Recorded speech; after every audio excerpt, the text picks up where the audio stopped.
when it comes to like jobs being in the middle of nowhere and these contractors or companies, they need to get guys, but maybe let's say the hourly rate's kind of low and there is no per diem, they're gonna have a hard time getting guys to come want to work a job in the middle of nowhere, right? Because we want to get paid. So a lot of the times the contractors, they will pay per diem, $100, $150, $200 a day per diem, or $50 a day. And they might even bump up the wage scale. So let's just say $40 an hour is the hourly rate. They might pay over scale, which would be like, let's just say 45 or even $50 an hour with per diem. That way they can get guys to come work. Welcome to episode 4 of CTQ. CTQ stands for Cruise the Questions. This is a segment where I take your guys' questions and I answer them here. You can give me your questions either on TikTok or Instagram DMs or in the YouTube comments down below, or preferably email me at austin@bluecollaredu.com and ask my questions there, and I'll put them in my portfolio of questions. And I'll do this segment where I take a couple, 2 or 3 of your guys' questions and I'll answer them here, because there's probably other people out there that have the same questions as you or very similar questions. And I want to answer these questions to try to help you guys, because with Blueprint, I'm here to expose, teach, educate you about blue-collar career opportunities and things that'll help you get started in a skilled trade. And with that being said, let's hop into question number 1. So question number 1 comes from a gentleman named Jawad. He says, so I'm currently a third-year apprentice for pipe fitting, welding, and plumbing in my local union, but I've recently become very interested in the lineman trade. I enjoy being outside a lot when I'm working. My question to you, do you think I would be better off just sticking with what I'm doing, or should I try and switch over? My local jurisdiction would be Albat. I know it's pretty hard to get in, especially with no true groundman/lineman experience. Great question, Jawad. Here's my advice for you. So I don't know how old you are or that sort of stuff, and it doesn't really matter. What I would say is complete that apprenticeship. Pipe fitting, welding, plumbing, and it's a union apprenticeship. I'm sure you're making pretty good money. If you say your local jurisdiction is Albat, which is there on the east side of the United States, they're probably making pretty good money over there. I would say continue with that. And the reason why I tell you to complete that apprenticeship is because that just puts another tool in your pocket, or tools, I should say, because this is pipe fitting, welding, and plumbing. So you become a journeyman pipe fitter, welder, and plumber. Those are 3 tools to have in your tool belt, because let me tell you, when times get slow in the lineman trade, which like right now it's happening, and you got to fall back on something. And now there's a lot of guys that kind of have their own side gig going on, or they have their own thing on the side, whether that be a dirt work, or they have their own company of sorts where they can still make an income and still make money and still provide for their family. That's always kind of something that happens, because the lineman trade, it's not bulletproof. And getting into the trade, it seems like, we work on power lines. We work on an essential part of that, just the infrastructure in America. It seems like there's always work. And now there always will be work if you're working for the utility itself. So if you're working for the provider of your electricity, the people you pay your power bill to, like here locally, it's APS, Arizona Public Service, or SRP, Salt River Project. If you're working for the utility, now yes, you're guaranteed to get 40 hours a week, and you'll still have your benefits, and you'll still be getting a paycheck every week.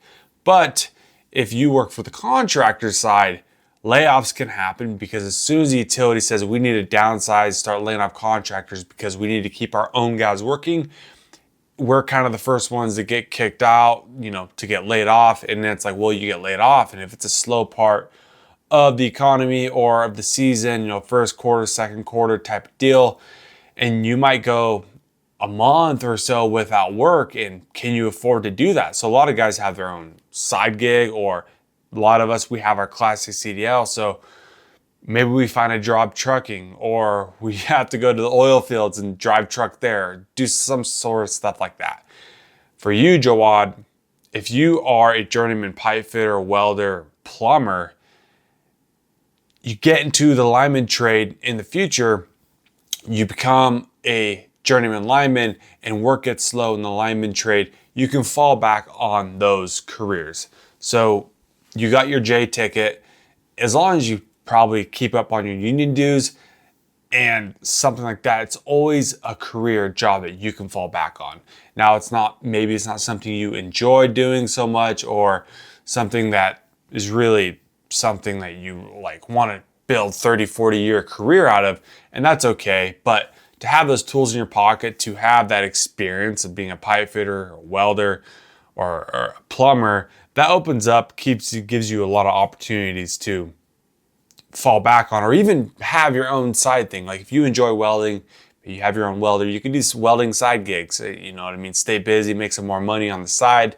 Or even with plumbing or pipe fitter. My dad's a union pipe fitter. He's been doing it for, 25 going on 30 years now where I grew up. And, he enjoys doing it, but he's also put in his time and he has a career built, and he's not going to drag up now. But regardless, I say continue to complete that apprenticeship, however long, maybe if you're a third year, I would assume you're probably pretty close to becoming a journeyman. So complete that apprenticeship, because also the benefit to doing this, I would say, is once it comes time to applying and then interviewing or doing the skills trade, doing the skills test, or doing like orientation test, or a written test, or math test, and things like that for the application process.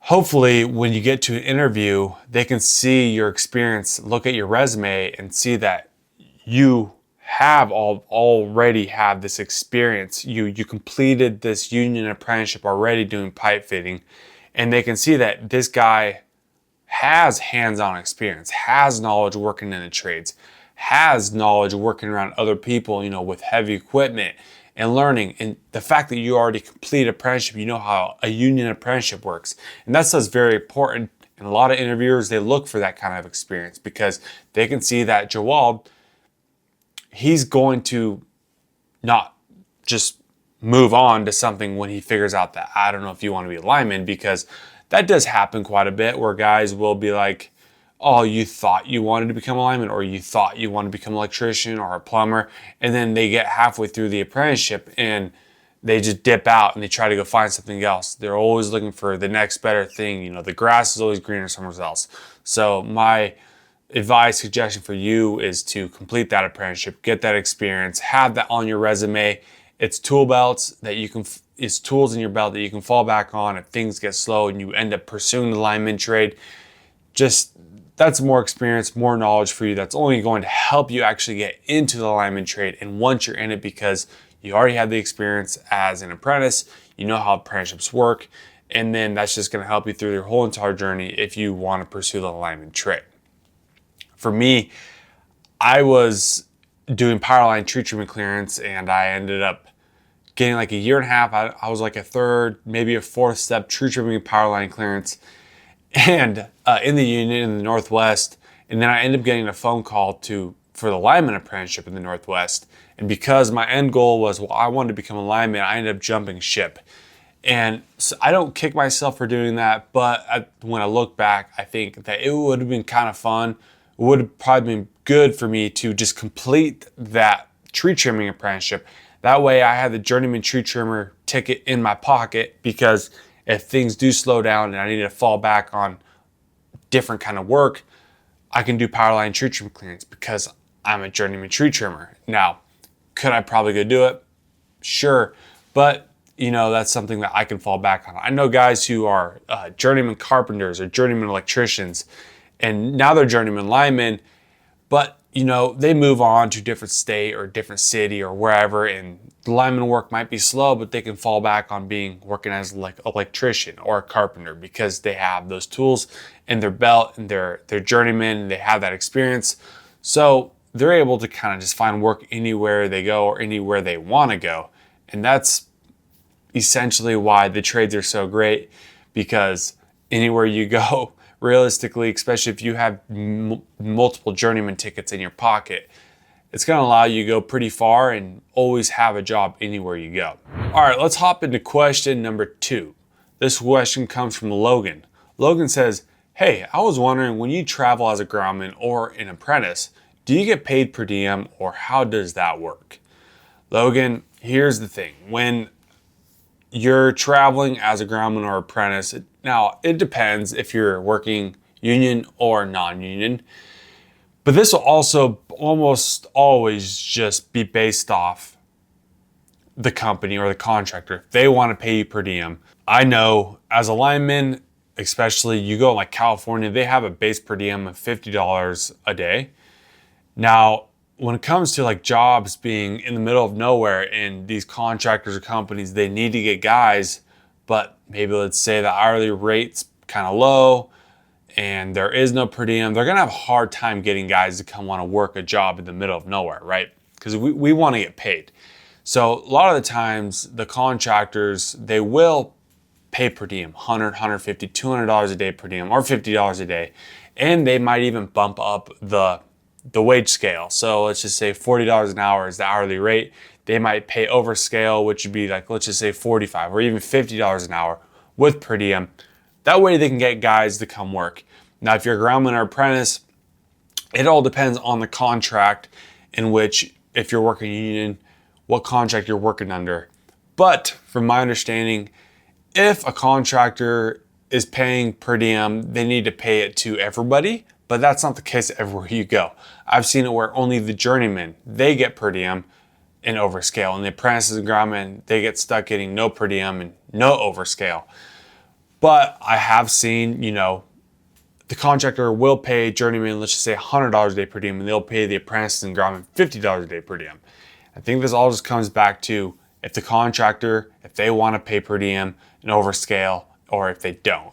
If they don't want to pay the apprentice or groundman overscale, then I don't think they're going to, or they don't have to. And like I said, it can depend all on the union contract, because the union contract might state, yeah, if a contractor is paying per diem to one crew or one set of people, they have to pay it to everybody working in that area or on that job. They can't just pay that crew per diem and the other crews working not pay them per diem. So there's also that side of it as well. But from my understanding, groundman and apprentice, they can get paid per diem, and I wouldn't always rely on getting paid per diem. You can't always say, oh, I'm going to take a job, or try to get a job that's out of your state or wherever and expect to get per diem or overscale. But I have seen groundmen and apprentices get paid per diem.